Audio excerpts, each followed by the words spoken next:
How you doing? Wednesday Night Rugby. So the full conversation, as ever, available to podcast. Lots of great stuff from Gordon Darcy and Keith Wood this evening. We talk about the provinces at length. That is waiting for you. We started off this evening by talking about the Owen Farrell decision, his 6-week ban down to 4 weeks, tackle school down to 3 weeks. As you'll hear, we discuss it at length. So again, full podcast is waiting for you with Keith and Gordon. The talk of the town is Owen Farrell this afternoon in the rugby world. He is, it looks like now, available for Six Nations. This following the tackle on Jack Clement against Gloucester on Friday, where in, I think, a fashion we've seen from Owen Farrell before, the arms were low, the shoulder was high. So 6 weeks was the mid-range entry point. The citing hearing was yesterday. Mitigation brought that down to 4 matches. He didn't get as much mitigation as others would, given that he had a 5-week suspension for a similarly dangerous tackle back in September 2020. I don't really know what mitigation incorporates. I actually genuinely do think it extends to helping old ladies cross the street and just your general demeanour as a citizen. But mitigation took him down to 4 weeks. That is reduced to 3 weeks if he attends tackle school, as everyone calls this World Rugby programme. So down to 3 weeks if he attends tackle school. And then the other interesting point in all this, the Bristol game on January 28th, that would be one of the 3 games he would miss.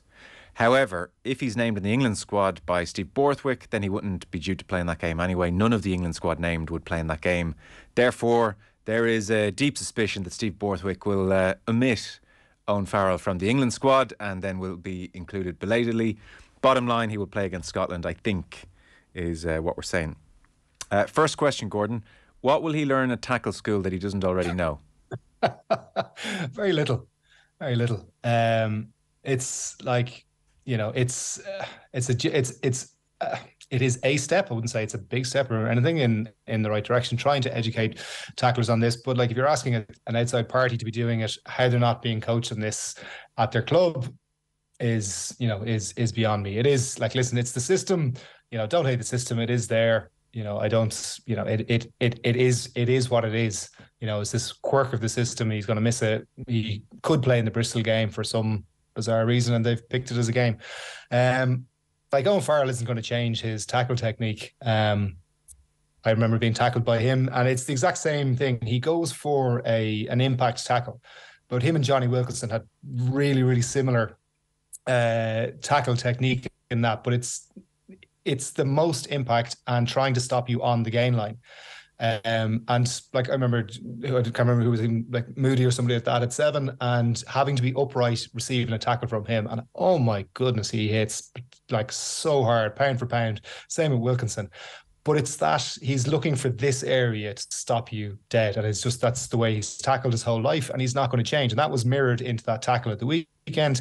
His knees are bent, he's gone into it, but look where he's looking for the contact. It's here. It'd be so much easier for him to be looking to go, a couple of inches or, around the waist in there. But that means you lose that contact, and that's just not in his mentality. And do you suspect, Gordon, coaches will advise him not to change? I wouldn't say there's coaches can advise all they want. He's had 1 ban in recent memory. So like, I think we kind of have to, like, there's 2 things really, isn't it? It's the head collision thing that is happening in parallel to the whole conversation around rugby. And as a really prominent rugby player, you would think he should be setting a better example. There's the other side of the thing. He doesn't have a very bad record, despite what we look and what we see. So you kind of have to judge the 2 things a little bit separately, I think. True. He is entitled to play on the edge, Keith. Yeah, he is entitled to play on the edge. And it's the last point there from Gordon being that he doesn't have a bad record. He doesn't. He, like all fans would say, he probably gets away with a lot. He has an upright tackle technique, as does Johnny Sexton, in very different, looking for different results, actually. So, again, Gordon's view on Wilkinson, I would have said Wilkinson had an extraordinary technique, and he did go for the higher tackle, but it wasn't chin high. So he did go across the chest to stop you dead, and his technique was so clear that he gave away very few penalties. I mean, penalties at all, and there's no thought for it. Farrell plays it on the edge all the time. And I disagree with Gordon on part of the process.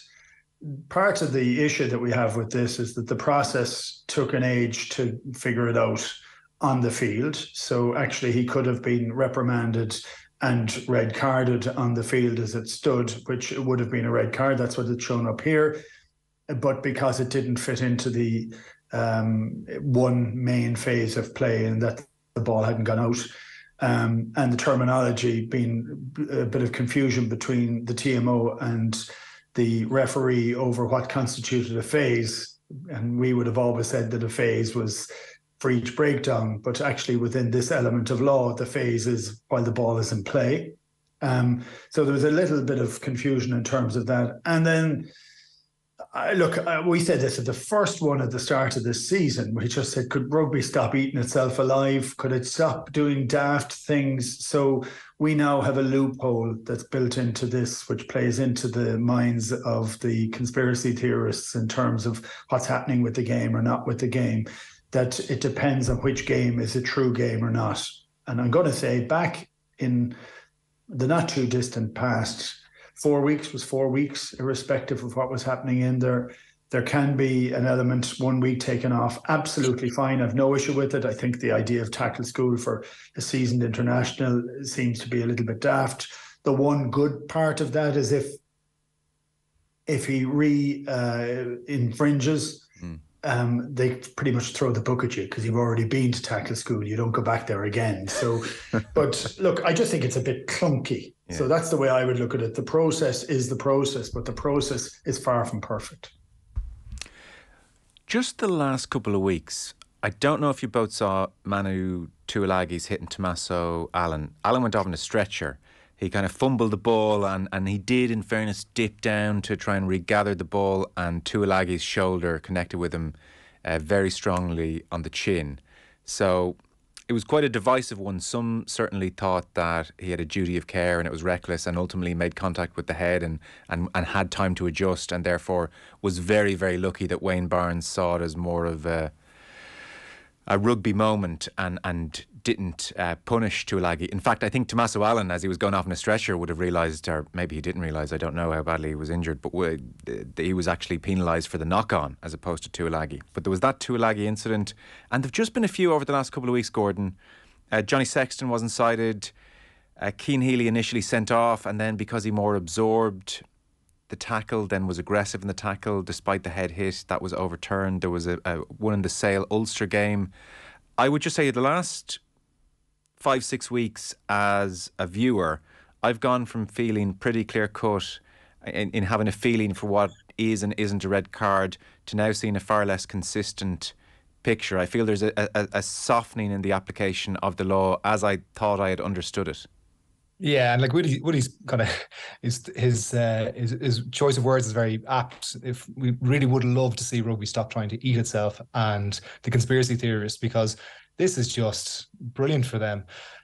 My kind of just feeling on the rugby at the moment is we can't have a grey area at the moment because players are not changing their behaviours and their tackle techniques going into this. Like giving Owen Farrell a 6-week tackle or a penalty, not Owen Farrell, I'm not put any names, but giving any player that is making reckless contact with the head a 6-week that's going to be mitigated down, like that's not enough for players to change their behaviour, considering if it's, one tackle out of 20 or 30 on the edge tackles. It's just not enough for players to want to change their behavior, because he's not changing his approach to it.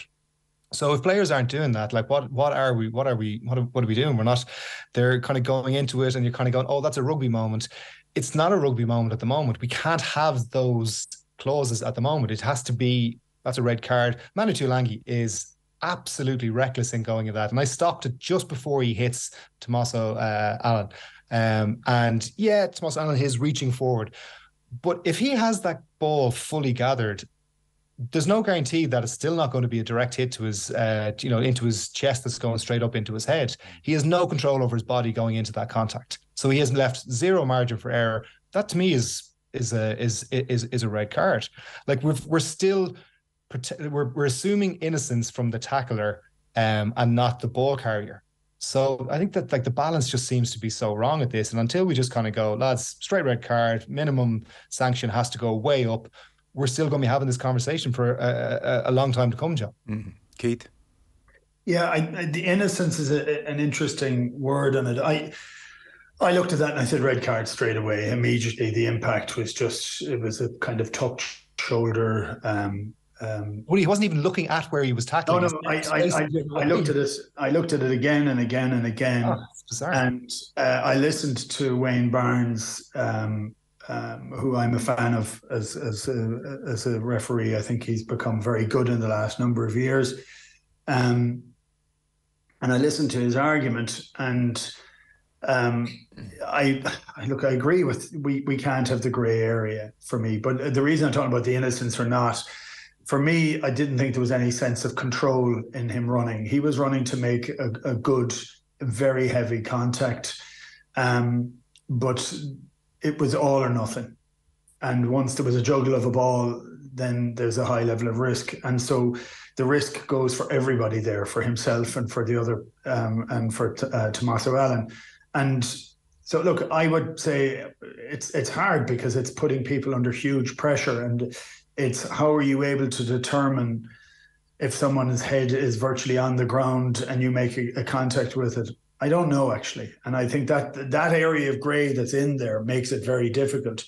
But in there, I just didn't think, it wasn't that there was no time to make the adjustment. He was going at such speed that if any adjustment happened on behalf of the catcher, he wasn't going to be able to make any move. He wasn't in control. So for me, that level of control, I don't know if you remember, Conway was extraordinary at the chases, but he used to knock himself out half the time when the ball was kicked up. He'd clatter into people.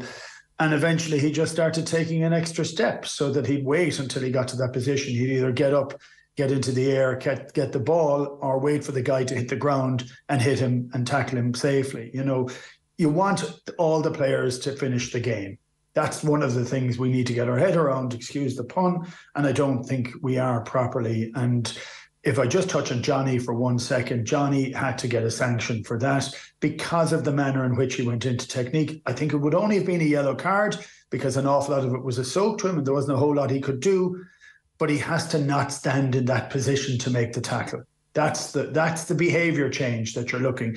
As it was, it's a risk to him, but it's also a risk to the other player because it's head-on-head contact. Just a final thought on all this, Gordon. As we head into the Six Nations, a marquee period for the sport, very high-profile period for the sport. There's been the Farrell saga and discussion. There's been the Tuilagi moment and a few other examples I mentioned. What are you anticipating from referees and citing commissioners across the Six Nations? More the same, or will there be a sitting up a bit straighter in our chairs kind of atmosphere? Like there's always a briefing that goes out from the referees, and all the coaches will meet with them, and they'll have this, kind of 5-6 page document that'll be given out to all the players, the hot bits, the hot focuses that referees will be looking at. It's hard to see them breaking away from what's currently happening, because all these referees, they're refereeing domestically, are going to be refereeing internationally.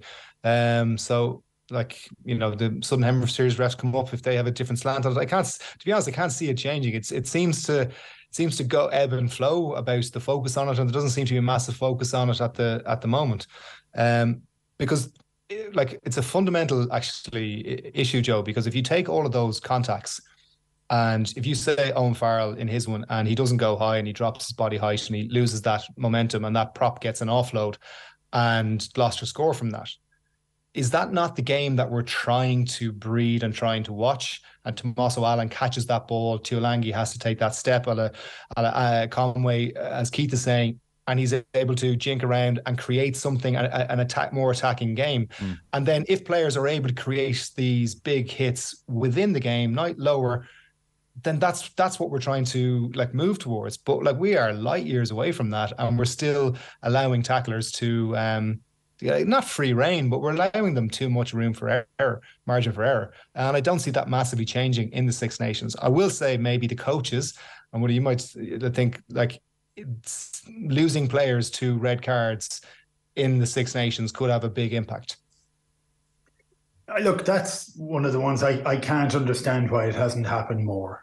And so the idea is that you do want to make impact tackles. But if you are going to make an impact tackle, you should be aiming unbelievably low. And like not in the ankles, and you have to wrap your arm. But I mean, you need to be looking at the waist if you're going to go at full pace. Otherwise, you're having to pick your moment a little bit more. That is a very difficult change. I mean, I don't step away behind this. I had this argument with David Walsh at one stage, and we were talking about late hits, and he'd said, look, the ball's gone, it's late. But if you're committed to the tackle, was my argument. This is about 4 or 5 years ago. If you're committed to the tackle, you can't stop at the tackle. And his argument, which I'm beginning to lean closer to now, is that you need to be in a position where you make the tackle, but that maybe the power of that tackle cannot be all or nothing. And I think it's a topic for another day. I think it's trying to get your head around how can you make that change without dramatically changing the game away from what it is, with the exception of making it safer. So that was the start of Wednesday Night Rugby this evening. The full conversation, which subsequently turns to provinces, is waiting for you on podcast. Just search OTB Rugby wherever you get your podcasts and you'll find it there. Thanks.